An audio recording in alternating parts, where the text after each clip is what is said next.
Hi friends, ನಿಮ್ಮೆಲ್ಲರಿಗೂ ಕೂಡ ನಿಮ್ಮದೇ ಆಗಿರ್ತಕ್ಕಂಥ ಯೂಟ್ಯೂಬ್ ಚಾನಲ್ ಸ್ಟಡಿ ವಿತ್ ಪರಶುರಾಮ್ಗೆ ಸ್ವಾಗತ ಅಂತ ಹೇಳ್ತಾ 9ನೇ ತರಗತಿ ಪ್ರಥಮ ಭಾಷೆ ಕನ್ನಡದಲ್ಲಿ FA 4ರ ಪರೀಕ್ಷೆ ಪ್ರಶ್ನೆ ಪತ್ರಿಕೆಯನ್ನು ಸೆಕೆಂಡ್ ಸೆಟ್ಟಲ್ಲಿ ಹಾಕ್ತಾ ಇದ್ದೀನಿ. ಆಲ್ರೆಡಿ ನಾನು 1 ಸೆಟ್ ಕ್ವಶನ್ ಪೇಪರ್ ಹಾಕಿದ್ದೀನಿ. ಸೊ ಬೇರೆ ಎಲ್ಲ ವಿಷಯದ ವಿಡಿಯೋಗಳಿದ್ದಾವೆ, ಅವುಗಳನ್ನು ಬೇಕಾದರೆ FA SA ಎಕ್ಸಾಮ್ 2025-26 ಅಂತಲೇ ಒಂದು ಪ್ಲೇಲಿಸ್ಟ್ ಲಿಂಕ್ ಇದೆ. ಆ ಲಿಂಕಲ್ಲಿ ಹೋದರೆ ನಿಮಗೆ ಎಲ್ಲ ಪ್ರಶ್ನೆ ಪತ್ರಿಕೆಗಳು ಸಿಗ್ತವೆ. ದಯಮಾಡಿ ವಿಡಿಯೋನ ಲೈಕ್, ಶೇರ್ ಹಾಗೂ ಫಸ್ಟ್ ಟೈಮ್ ವಾಚ್ ಮಾಡ್ತಿದ್ರೆ ಸಬ್ಸ್ಕ್ರೈಬ್ ಮಾಡೋದನ್ನು ಮಾತ್ರ ಮರೆಯದಿರಿ ಅಂತ ಹೇಳ್ತಾ ಈ ವಿಡಿಯೋವನ್ನು ಶುರು ಮಾಡ್ತೀನಿ. ಮೊದಲಿಗೆ ಪ್ರಶ್ನೆ ಪತ್ರಿಕೆ ವಿನ್ಯಾಸ ಇತ್ತು. ಜ್ಞಾನಕ್ಕೆ 6 ಅಂಕ, ತಿಳುವಳಿಕೆ 6 ಅಂಕ, ಅಭಿವ್ಯಕ್ತಿಗೆ 18 ಅಂಕ. ಸೊ ಟೋಟಲಿ 20 ಮಾರ್ಕ್ ಇದೆ. ಪ್ರಶ್ನವಾರು ಅಂಕ ಹಂಚಿಕೆಗಳನ್ನು ನೋಡೋದಾದರೆ ವಸ್ತುನಿಷ್ಠ ಮತ್ತು ಅತಿ ಕಿರು ಉತ್ತರ 6, ಕಿರು ಉತ್ತರ 10, ದೀರ್ಘ ಉತ್ತರ 4, ಒಟ್ಟಾರೆ 20 ಅಂಕ. ಇನ್ನು ಕಠಿಣತೆ ಮಟ್ಟ ನೋಡೋದಾದರೆ ಸರಳ 6 ಅಂಕ ಇದೆ, ಸಾಧಾರಣ 10 ಅಂಕ ಇದೆ, ಕಠಿಣ 4 ಅಂಕ ಇದೆ, ಒಟ್ಟಾರೆ 20 ಅಂಕ. ಇನ್ನು ಪಾಠವಾರು ಅಂಕ ಹಂಚಿಕೆಗಳನ್ನು ನೋಡೋದಾದರೆ ಫುಲ್ ಸಿಲೆಬಸ್ಸನ್ನೇ ಕವರ್ ಮಾಡಿದ್ದಾರೆ. ನಾ ಕಂಡಂತೆ BGL ಸ್ವಾಮಿಗೆ 1 ಅಂಕದ 2, 2 ಅಂಕದ 1, 3 ಪ್ರಶ್ನೆ 4 ಅಂಕ. ಹರಲೀಲೆ ಅಂತಕ್ಕಂಥ ಗದ್ಯಪಾಠಕ್ಕೆ 1 ಅಂಕದ 2, 2 ಅಂಕದ 1, 3 ಪ್ರಶ್ನೆ 4 ಅಂಕ. ನಿನ್ನ ಮುತ್ತಿನ ಸತ್ತಿಗೆ ನಿತ್ತು ಸಲಹು ಪದ್ಯಪಾಠಕ್ಕೆ 1 ಅಂಕದ 1, 2 ಅಂಕದ 1, 2 ಪ್ರಶ್ನೆ 3 ಅಂಕ. ಕನ್ನಡ ನಾಡು ನುಡಿಗೆ 1 ಅಂಕದ 1, 4 ಅಂಕದ 1, 2 ಪ್ರಶ್ನೆ 5 ಅಂಕ. ಉರಿದ ಬದುಕು ಪಠ್ಯಪೂರಕಕ್ಕೆ 2 ಅಂಕದ 1, 1 ಪ್ರಶ್ನೆ 2 ಅಂಕ. ಗುಣಸಾಗರಿ ಪಂಡರೆಬಾಯಿಗೆ 2 ಅಂಕದ 1 ಪ್ರಶ್ನೆ. ಸೊ 1 ಪ್ರಶ್ನೆ 2 ಮಾರ್ಕ್ ಇದೆ. ಓವರಾಲ್ 1 ಅಂಕದ 6 ಇದ್ದಾವೆ, 2 ಅಂಕದ 5, 4 ಅಂಕದ 1, ಒಟ್ಟು 12 ಪ್ರಶ್ನೆ 20 ಅಂಕಗಳನ್ನು ನಾವೇನು ಮಾಡಿದ್ದೀವಿ, ಸೆಟ್ ಮಾಡಿದ್ದೀವಿ. ಇದು ಪ್ರಶ್ನೆ ಪತ್ರಿಕೆ ಇತ್ತು. ಸೊ ಡೈರೆಕ್ಟ್ ಕೀ ಆನ್ಸರ್ ಪೇಜ್ಗೆ ಬರ್ತೀನಿ. 4ನೇ ರೂಪನಾತ್ಮಕ ಮೌಲ್ಯಮಾಪನ FA 4 ಜನವರಿ 2026 LBA ಆಧಾರಿತ ಪ್ರಶ್ನೆ ಪತ್ರಿಕೆಯ ಮಾದರಿ ಉತ್ತರಗಳು. ತರಗತಿ 9ನೆಯ ವಿಷಯ ಪ್ರಥಮ ಭಾಷೆ ಕನ್ನಡ, ಅಂಕ 20, ಅವಧಿ 60 ನಿಮಿಷ ಅಂತ ಇತ್ತು. ಫಸ್ಟ್ ಒನ್, ಈ ಕೆಳಗಿನ ಪ್ರಶ್ನೆಗಳಿಗೆ ಅಥವಾ ಅಪೂರ್ಣ ಹೇಳಿಕೆಗಳಿಗೆ 4 ಆಯ್ಕೆ ನೀಡಲಾಗಿದೆ. ಅವುಗಳಿಗೆ ಸೂಕ್ತವಾದ ಉತ್ತರ ಆರಿಸಿ ಕ್ರಮಾಕ್ಷರದೊಂದಿಗೆ ಬರಲಿಕ್ಕೆ ಕೇಳಿತ್ತು. 2 ಪ್ರಶ್ನೆ 2 ಅಂಕ. ಪ್ರಶ್ನೆ 1, ಆತ್ಮಾರ್ಥಕ ಸರ್ವನಾಮಕ್ಕೆ ಉದಾಹರಣೆ ಅಂತ ಕೇಳಿದರು. ಆಪ್ಷನ್ ಎ ನೀನು, ಆಪ್ಷನ್ ಬಿ ನೀವು, ಆಪ್ಷನ್ ಸಿ ತಾನು, ಆಪ್ಷನ್ ಡಿ ತಾವು, ಆಪ್ಷನ್ ಸಿ ತಾನು ಅಂತಕ್ಕಂಥದ್ದು ಸರಿಯಾದ ಉತ್ತರವನ್ನು ನೀವು ಕೊಡಬೇಕಿತ್ತು. ಪ್ರಶ್ನೆ 2, ಕಮಲಜ ಪದವು ಈ ಸಮಾಸಕ್ಕೆ ಉದಾಹರಣೆಯಾಗಿದೆ ಅಂತ ಕೇಳಿದ್ದಾರೆ. A Tatpurusha, B ಕರ್ಮಧಾರಯ, C ಬಹುರ್ವಿಹಿ, D ಏನಿತ್ತಪ್ಪ ಅಂದರೆ ದ್ವಂದ್ವ ಅಂತ ಇದೆ. ಸೊ ಕಮಲಜ ಅಂತಕ್ಕಂಥ ಪದ ಏನಪ್ಪ ಅಂತಂದ್ರೆ ಅದು ಬಹುರ್ವಿಹಿ ಸಮಾಸಕ್ಕೆ ಉದಾಹರಣೆ. ಆಪ್ಷನ್ ಸಿ ಬಹುರ್ವಿಹಿ ಅನ್ನೋದು ಸರಿಯಾದ ಉತ್ತರವನ್ನು ಕೊಡಬೇಕಿತ್ತು. ಸಂಬಂಧೀಕರಣ ಇದ್ದಾವೆ. 2 ಪ್ರಶ್ನೆ 2 ಅಂಕ ಇತ್ತು. ಮೊದಲ ಪ್ರಶ್ನೆ ವೀರ ಬೀರ ಭಿನ್ನಹ ಡ್ಯಾಶ್ ಅಂತ ಇದೆ, ಅದು ವಿಜ್ಞಾಪನೆ ಬರ್ತದೆ. 4ನೇದು ಗಳಿಗೆ ಒಟ್ಟಲು ಆದೇಶ ಸಂಧಿ ಆದರೆ ಒಮ್ಮೊಮ್ಮೆ ಅನ್ನೋದು ಯಾವುದು ಅಂತ ಕೇಳಿದರು.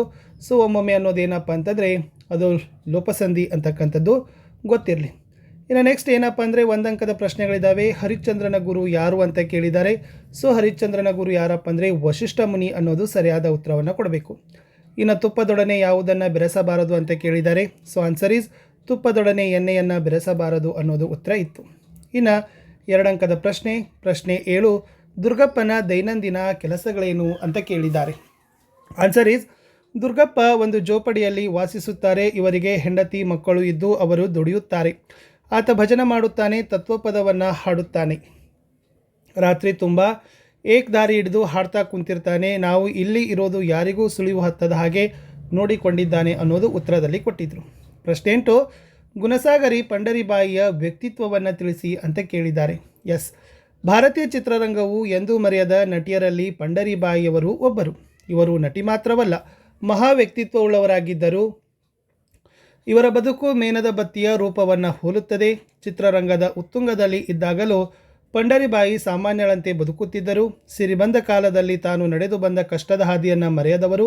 ದೇವರಲ್ಲಿ ಗಾಢವಾದ ನಂಬಿಕೆ ಹೊಂದಿದ್ದ ಪಂಡರಿಬಾಯಿಯವರು ದುಡಿಮೆಯಲ್ಲಿ ದೇವರನ್ನು ಕಂಡವರು.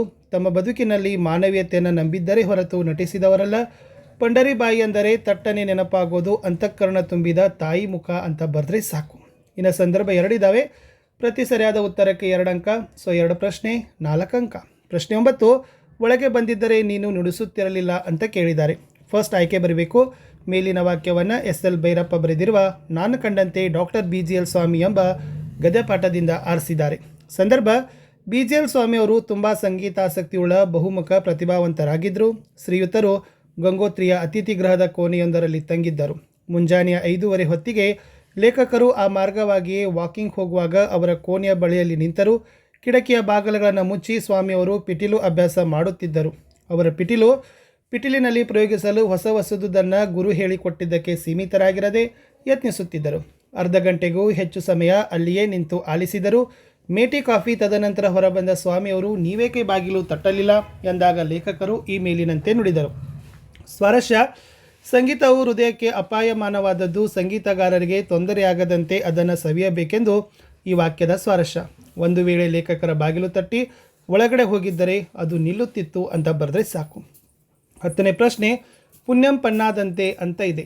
ಆಯ್ಕೆ: ಈ ವಾಕ್ಯವನ್ನು ಹರಿಹರ ಕವಿ ಬರೆದ ನಂಬಿಯಣ್ಣನ ರಗಳೆ ಕೃತಿಯಿಂದ ಆಯ್ದ ಹರಲೀಲೆ ಎಂಬ ಗದ್ಯಭಾಗದಿಂದ ಆರಿಸಲಾಗಿದೆ. ಸಂದರ್ಭ: ಭೂಲೋಕಕ್ಕೆ ಹೋಗುವಾಗ ಶಿವನು ಧರಿಸಿದ ವೃದ್ಧ ಮಹೇಶ್ವರ ವೇಷವನ್ನು ವರ್ಣಿಸೋ ಸಂದರ್ಭದಲ್ಲಿ ಕವಿ ಈ ಮಾತನ್ನು ಹೇಳಿದ್ದಾನೆ. ಸುಂಕುಗಟ್ಟಿ ನೇತಾಡುವ ಚರ್ಮ, ನೆಲಕ್ಕೆ ಉರಿದ ಊರುಗೋಲು, ಇಳಿಬಿಟ್ಟ ಬಿಳಿಯ ಗಡ್ಡ, ನಡುಗುವ ನರೆತ ತಲೆ, ಹೀಗೆ ಶಿಥಿಲವಾಗಿದ್ದ ವೃದ್ಧನು ಪುಣ್ಯವೇ ಹಣ್ಣಾದಂತೆ ಇದ್ದನು ಎಂದು ಕವಿ ವರ್ಣಿಸಿದ್ದಾನೆ. ಸ್ವಾರಸ್ಯ: ಪುಣ್ಯ ವಿಶೇಷನಾದ ವೃದ್ಧ ಮಹೇಶ್ವರನ ಆ ವೇಷವನ್ನು ಪುಣ್ಯವೇ ಹಣ್ಣಾದಂತೆ ಎಂದು ವರ್ಣಿಸಿರೋದು ಸ್ವಾರಸ್ಯಕರವಾಗಿ ಮೂಡಿಬಂದಿದೆ. ಕವಿ ಲೇಖಕರ ಪರಿಚಯ ಇತ್ತು. ರಾಘವಾಂಕ. ಕಾಲ ಬಂದುಬಿಟ್ಟು 1225 ಬರ್ತದೆ. ಸ್ಥಳ ಬಂದುಬಿಟ್ಟು ಹಂಪಿ ಕ್ಷೇತ್ರ ಬರ್ತದೆ. ಕೃತಿಗಳು ತುಂಬಾ ಇದ್ದಾವೆ. ಹರಿಶ್ಚಂದ್ರ ಕಾವ್ಯ, ಸಿದ್ದರಾಮ ಚಾರಿತ್ರೆ, ವೀರೇಶ್ವರ ಚರಿತ್ರೆ, ಸೋಮನಾಥ ಚರಿತ್ರೆ, ಶರಭ ಚಾರಿತ್ರ. ಇವರಿಗೆ ಷಟ್ಪದಿ ಕಾವ್ಯದ ನಿರ್ಮಾಪಕ ಅಂತ ಏನಾಗಿದೆಪ್ಪ ಅಂತಂದರೆ ಹೆಗ್ಗಳಿಕೆ ಇದೆ. ಷಟ್ಪದಿ ಬ್ರಹ್ಮ ಅಂತಲೂ ಕೂಡ ಕರೀತಾರೆ. ಮುಂದಿನ ಪ್ರಶ್ನೆ. ಇದಿರೋದು 4 ಅಂಕದ ಪ್ರಶ್ನೆ ಇತ್ತು. ಕನ್ನಡ ನಾಡು ನುಡಿ ಪದ್ಯದಿಂದ ಇತ್ತು.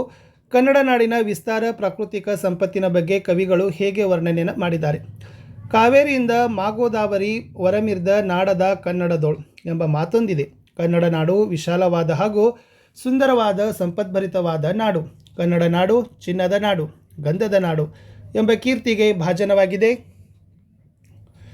ಇಲ್ಲಿ ಮಲ್ಲಿಗೆ, ಸಂಪಿಗೆ, ಜಾಜಿ ಮುಂತಾದ ಪರಿಮಳಭರಿತ ಹೂಗಳಿವೆ. ಶ್ರೀಗಂಧ, ನಂದಿ, ಮತ್ತಿ, ತೇಗ ಮುಂತಾದ ಮರಗಳು ಬೆಳೆಯುತ್ತವೆ.